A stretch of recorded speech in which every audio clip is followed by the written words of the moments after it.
Joining us tonight, Republican Congressman Andy Biggs of Arizona, member of the House Judiciary Committee and the Freedom Caucus. Congressman, good to see you.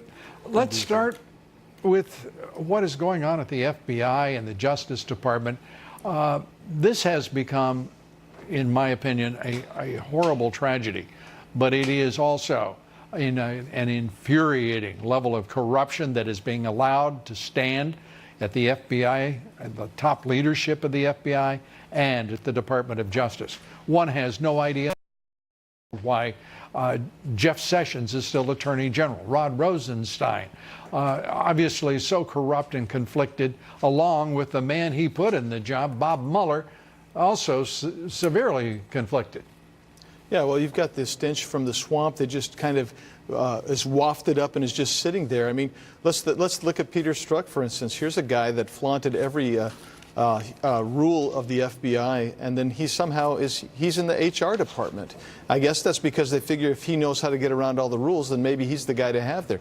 This is a travesty, and it continues to go on. Rod Rosenstein, he's the guy that's supposed to be overseeing Bob Mueller's special counsel investigation, and he is conflicted. He's the guy that he's slow walking everything to Congress. He's not giving us the facts. He's not giving us the truth. He's defying Congress. Exactly, and he needs to go. And that's he's also the guy who gave President Trump the entire rationale and basis to fire, and urged President Trump to fire James Comey, by the way, which set off a special counsel investigation in some twisted way that makes sense to attorneys at the Justice Department.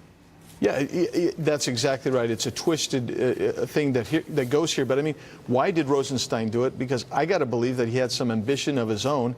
And then Mueller gets there, and Rosenstein's there when Mueller's not going to get the job, get the gig there that's going to do this. And so next thing you know, Rosenstein's promoting Mr. Mueller, and Mueller's out there and basically abusing process everywhere. He's clearly outside the scope of his authority, and no end in sight. It just goes on and on. Now, I was just going to talk about the 70 John Doe subpoenas that he got approved the other day. This is ridiculous. Yeah, it is. Alan Dershowitz said this about District Court Judge T.S. Ellis III, in fact. This is what he said, and if we could put that full screen up, please. It was an excellent week for the, we'll wait for the, there it is.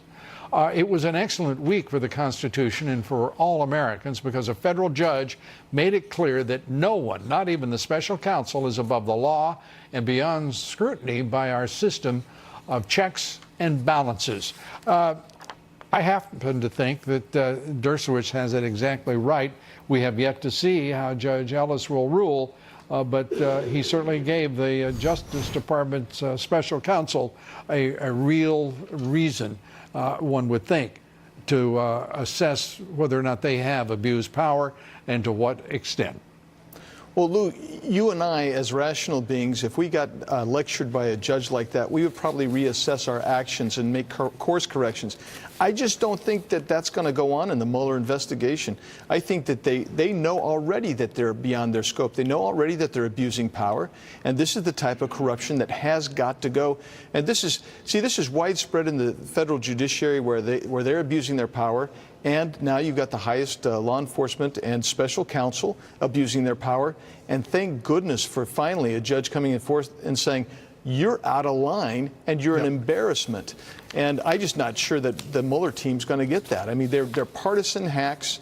They are there for a reason, and they're looking for an outcome that just should not happen because there's no evidence to support the outcome they desire. And the judge finally called them on it. Yeah, they're working to subvert the President of the United States. It's that straightforward. Congressman, good to see you. Thanks so much. Congressman Good to be with you, Andy Biggs.